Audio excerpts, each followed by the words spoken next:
हाँ मेरे भाइयों, बल्कि मैं तो ना सराकी की गल करना क्योंकि मेरे सराकी भरा हो तुसा।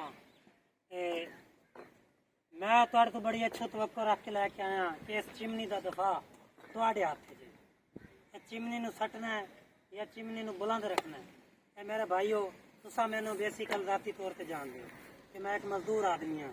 एक एटे पक्की, एक एटे कच्ची, एक एटे पक्की, और ये बंदा ना चीज कच्ची एटे इन मेरे दोस्तों तुसा बताओ हालात तुसा बदलने इंशाल्लाह।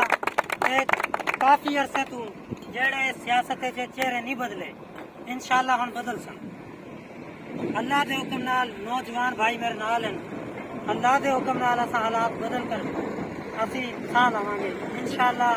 वो दिन दूर नहीं जो सारे जिन्होंने बार बार पार्टियां चेंज की नहीं बदले तो सिर्फ चेहरे नहीं बदले। किसा दे किसा लालच ते नहीं आना मेरा भाइयों।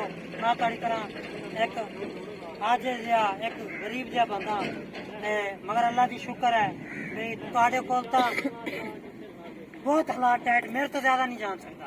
एक सुई गैस का चीफ सी चीफ उन्हें ना सुई गैस तो रिटायरमेंट लैन तो बाद उन्हें भट्ठा ला लिया। 6 महीने बाद वो भट्ठा छोड़ के भज गया। वो कहता इस फैक्ट्री की मैनू समझ नहीं आई अज। उन्हें कहा मैंने दुनिया बड़े फैक्ट्रियां देखिया मगर इस फैक्ट्री की मैंने समझ नहीं आई। मैं तुहाडे दर्द मेरे तो बढ़ के कोई नहीं जान सकता क्योंकि मैं आप तुहानू पता है कि फैसला करनगे यार मेरे मिट्टी विच दस दांगे।